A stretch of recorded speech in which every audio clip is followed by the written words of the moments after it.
Gee, I'm blonde again. I don't know if it's leading up to something. Probably nothing. So here's Spyro in a subway.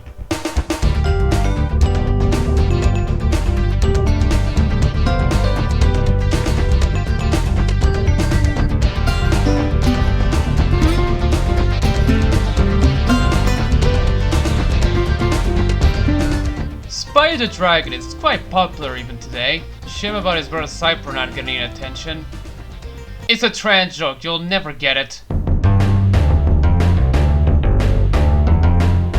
Insomniac started from the bottom with Disruptor.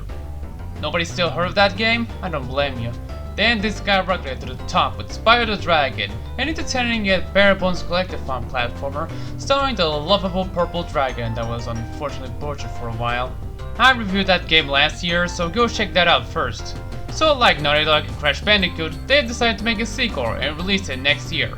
And so, in November 1999, Ripto's Race was released with glowing ratings. Although apparently in Europe it was called Gateway to Glimmer. Sure, you started the game in Glimmer for Portal, but what's with the subtitle change? Is there any reason, like copyright? As someone who played Spyro 3 as a kid, I must repeat myself by saying that I'm going to be spoiled by it when playing Spyro 2. But not by much, as it plays very similar to that. The story begins as Spyro and his friend Sparks had enough of the rain, so they decide to take a vacation to Dragon Shores. Meanwhile in Glimmer, 3 fur-bearing characters are opening a portal in hopes of a dragon to come in. Unfortunately, not really. They got a small one. The portal then got destroyed by the big bad of the game, Ripto, alongside Gulp and Crush. You pretty much know this fact. In the Japanese version of the first game, the title looks like it says Ripto, so the developers decided it was funny to call the villain that. After seeing Spyro, Ripto throws a tantrum and a fairy zaps him. After Crush fails to attack her, they leave, and Alora, the Fawn character, gives Spyro a guidebook and tells him to meet her at Summer Forest. And here we go! This is probably the only game in the original series where it doesn't start in the homeworld. The game plays exactly like the previous game, but with added features that I'll discuss later. You can jump and glide using X, charge using square, and flam using circle. You kill enemies with the latter two, and if you get hurt, Sparks changes color into getting your health, so you need to kill Forest so that he can hit butterflies. So it's all familiar territory here. What isn't is the NPCs, the first thing you see when you start playing. Unlike the dragons in the first game, they aren't the uniquely animated pests that you have to rescue, but rather different kinds of species, which tells you about how their world has been overrun by idiots. They can also activate objects, and also give you challenges, which I'll talk about later. Another thing is Zoe the Fairy, which saves your level progress until you leave by zapping you, so that you need to go back to that part when you die. The camera is similar to the first game, but improved. Now I can see the difference between passive and active. As someone who's used to the right stick to move the camera in modern games, I forgot that I have to use the shorter buttons instead. Also, the camera can get stuck a few times, but it's a minor issue. Although the same cannot be said about the Japanese version, because it retains a shitty camera from the previous game. Seriously, who thought that was a good idea? No matter, you can change the camera to the traditional one. Now I really wish to learn Japanese. And look, the other villain of the game, Moneybags. Oh, this guy. He wants you to pay a small fee with gems you collected to progress to the level and to open levels or to learn new abilities. Basically, Insomniac predicted microtransactions, even though that existed earlier in arcade games like Double Dragon 3. Also, he unwillingly aids the villain, even if he gets kicked afterwards in like every time Ripto invades a homeworld.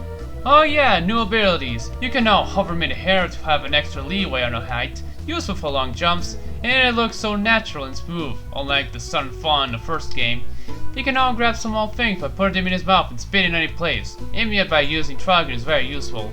And Spyro can swim now. At first you can only swim on surface level, but after you pay a small fee, you can go underwater. And oh god, this is so fantastic. The underwater controls don't suck. It feels so smooth, so fast, and I don't need to worry about his oxygen level because there is none. He's a fish now. Right next to FPS swimming, this is one of my favorites. Other abilities that you have to pay gems are climbing ladders and the headbutt. Yeah, I'm still spoiled by Spyro 3. The climbing one is a bit dodgy when it comes to climbing down. Take for instance in Magma Core, where it refuses me to dismount the ladder. It's really annoying.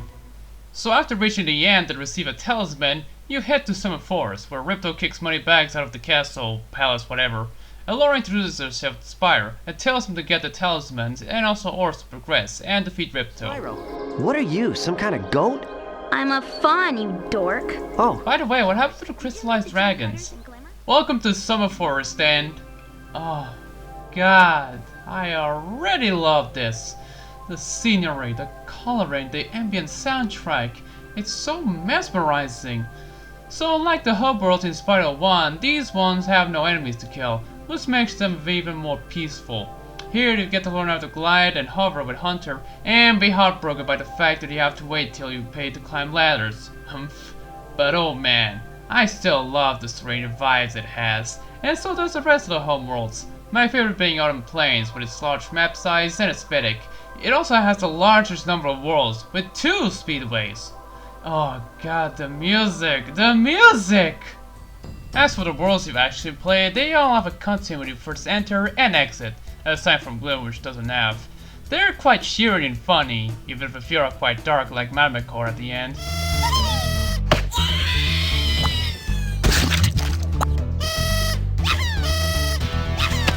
The perfect crime.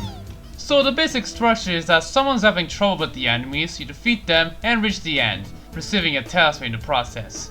The levels are more varied this time and I love it. Different enemies instead of Nork variants, a semi-linear structure with activated objects and side challenges.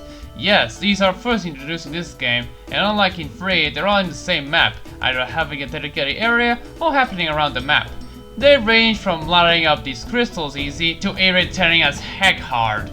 To give you an idea, there's these 2 levels, Zephyr and Breeze Harbor, where there's a war between the birds and the slugs, so you just help them both. Spyro's Boogie now. The former houses this annoying minigame where you must escort these cow elephant creatures to their pen, and you have to do it twice. Nah, f this. Then there's Breeze Harbor with this minigame where you collect gears with a trolley, and you change direction with the D-pad, shoot barrels or fork signs, and jump over gaps in boxes. It's tricky and infuriating the first time. Trouble with the trolley, eh? Trouble with the trolley, eh? That's how you sound like! Honestly, this isn't as hard as an adult, so this isn't as annoying. I must be flexing at this point. You know what's more annoying? In Auto Springs, you have to do 3 puzzles to open the toolbox. The last one is where you jump on these things in order, and you have to guess it. You're gonna get the order wrong a lot, so prepare yourself for this shit. If you jump on these stones in the correct order, you will solve the puzzle. If you jump on these stones in the correct order, you will solve the puzzle.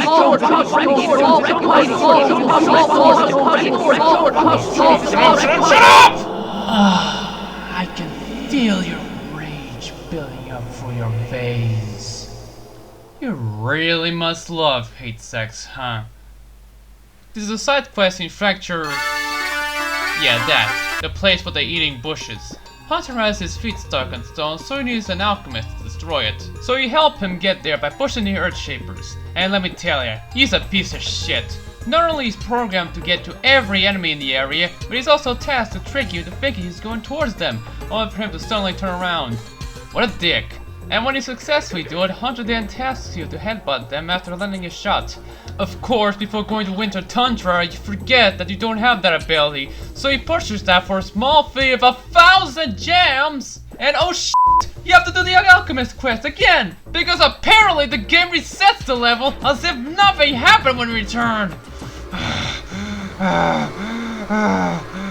Mistress, can you still me for a second? You've earned it.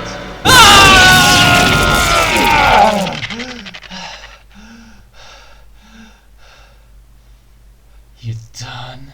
Yes. Good. Dork.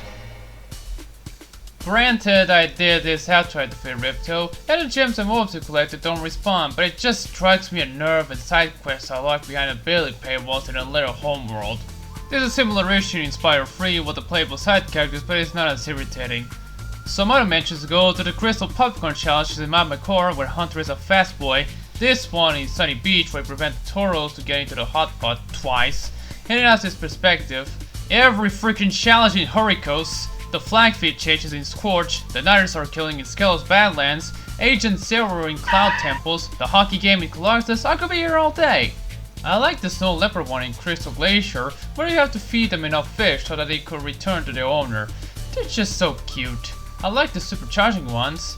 These gates are activated once you kill enough enemies in a level, and they offer power-ups like super flights like in the speedways, supercharging, invincibility, super freeze, and a combination of the first two in Metropolis.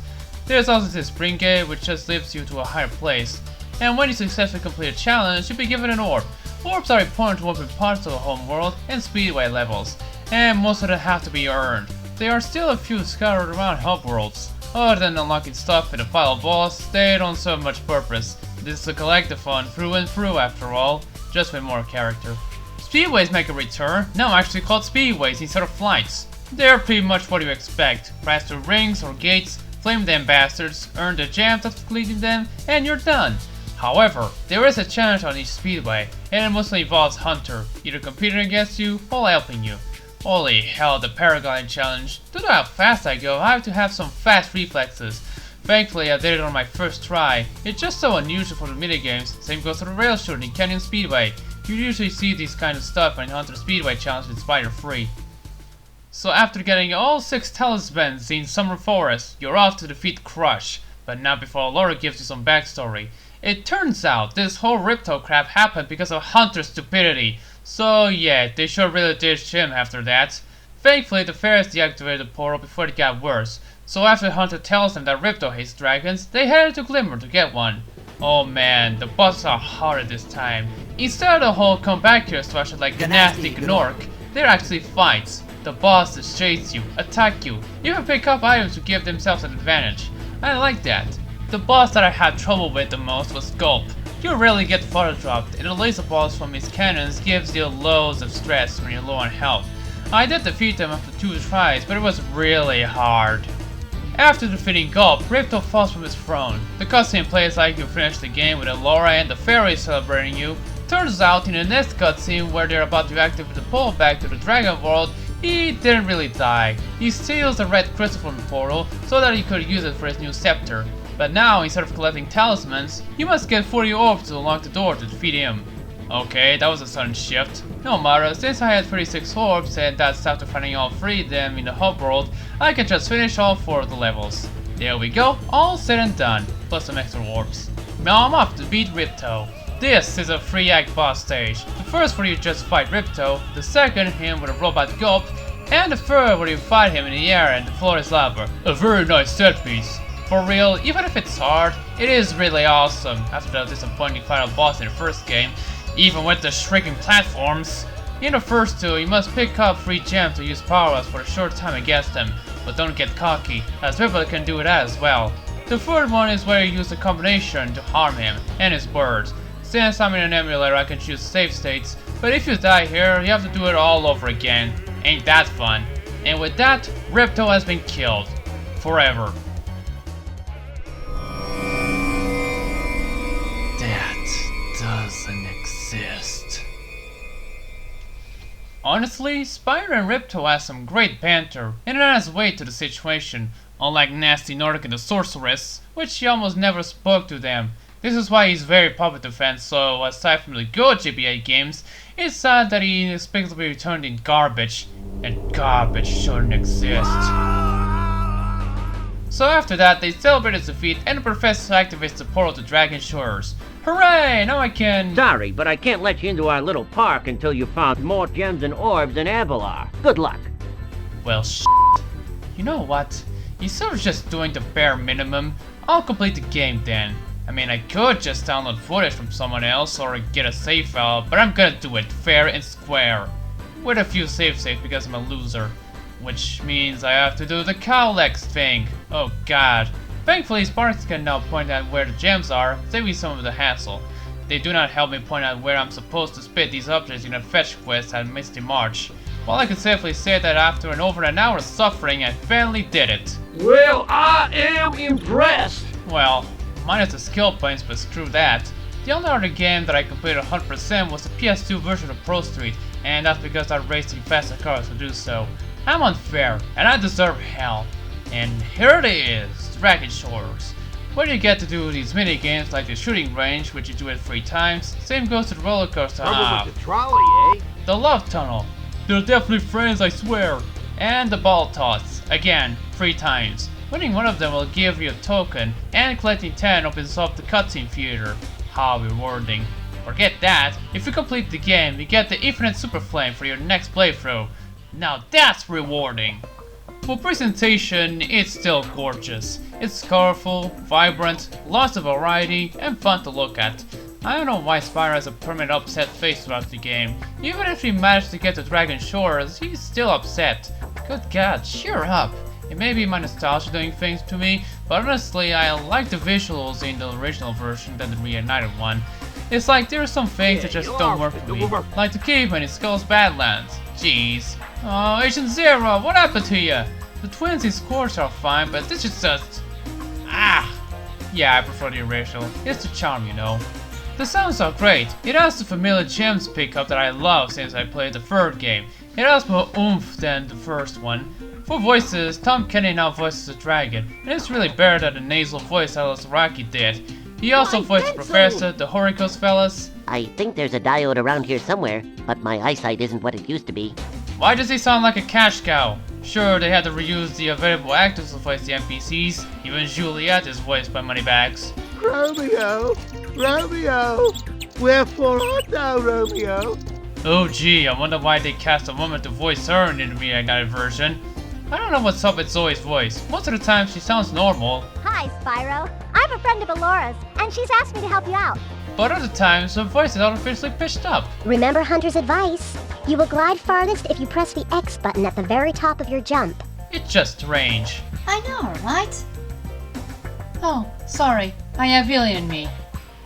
Music is still great. Composed by Stuart Copeland of the Police, like in Spyro 1, it has that cheery feeling. Sometimes ambient sounding, sometimes ominous, sometimes questionable, like Matt McCore in this part.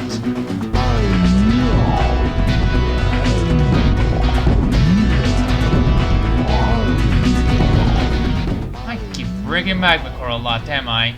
One of my favorites is Ripto's theme. Even when it's cheesy opera man singing, it's still pleasant to the ears.